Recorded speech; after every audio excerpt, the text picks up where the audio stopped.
Saya sangat menyayangkan karena Demokrat di tangan Anas Urbaningrum itu begitu luar biasa gitu. Anas ini sosok anak muda yang punya potensi untuk jadi presiden di masa depan di Indonesia gitu. Andaikan SBY mau sabar dan mau mendidik Anas ini untuk loyal kepada dia gitu, mestinya setelah dia lengser, yang jadi presiden itu Anas bukan Jokowi begitu. Tapi karena Anas ini dijebak kemudian korupsi dan dijebak oleh suatu kasus korupsi begitu, ya selesailah Demokrat. Anas Urbaningrum akan bebas lebih cepat usai MA longgarkan syarat remisi.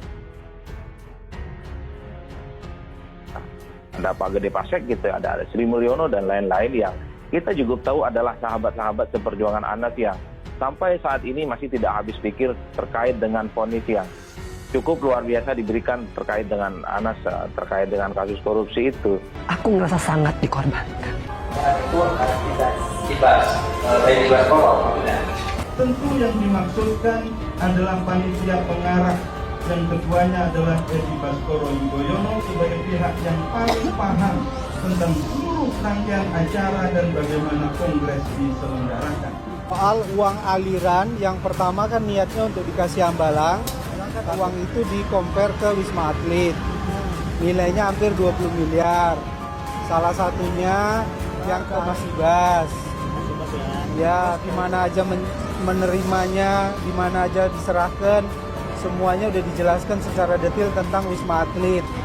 Bisa saja Pak SBY mengantar Mas Ibas ke sini untuk dimintai kesaksian atau keterangan. Anas Urbaningrum gitu, yang kasus itu kemudian kena semuanya gitu, kemudian tertangkap korupsi semuanya itu.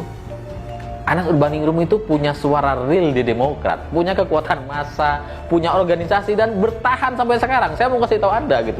Saya dulu tahun 2000 berapa ya? 2016 apa 2015 gitu. Pernah ketemu dengan loyalis Anas Urbaningrum di Jakarta di dekat GBK.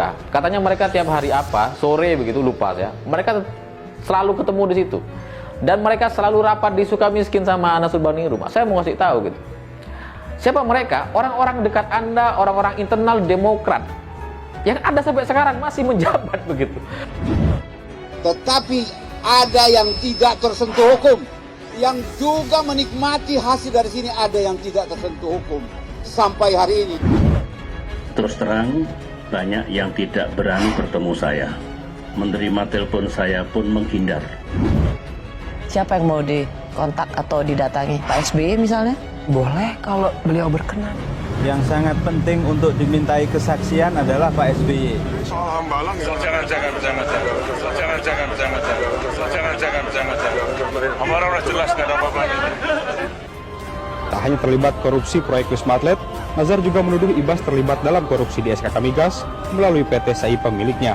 Jadi kalau ke Ibas itu selain ada uang Wisma Atlet, ada juga 200.000, ada juga yang diserahkan di ruangannya Mas Ibas di DPR.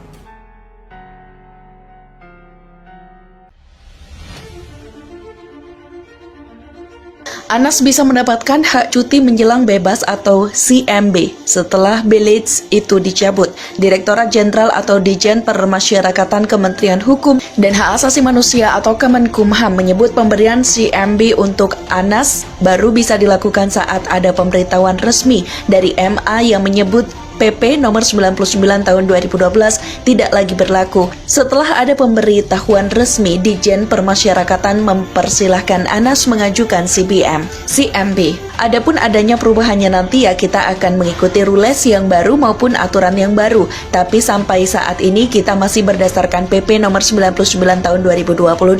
Kata Kabag Humas dan Protokol Kemenkumham Rika Apriani hari ini. Rika mengatakan pengajuan CMB tidak bisa dilakukan setelah Belits diketuk. Pihaknya butuh pemberitahuan resmi dari MA untuk mengaplikasikan perintah tersebut.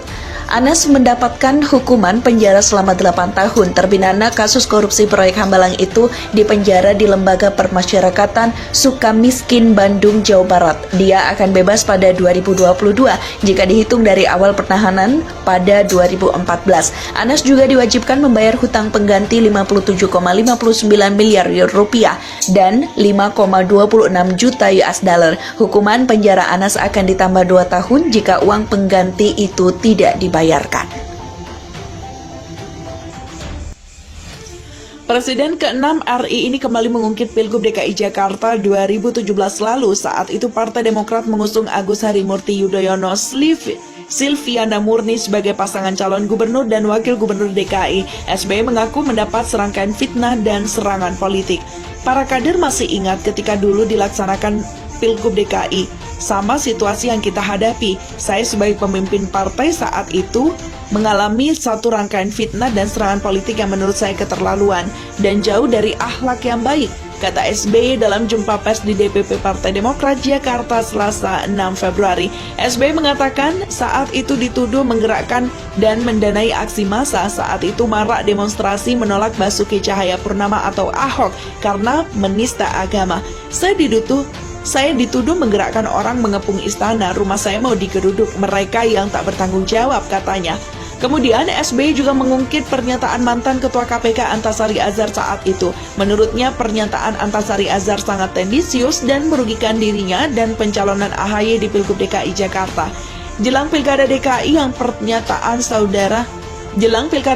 ada pernyataan saudara Antasari yang sangat tendensius dan akhirnya merugikan perjuangan politik saat itu calon yang kita usung kalah, katanya.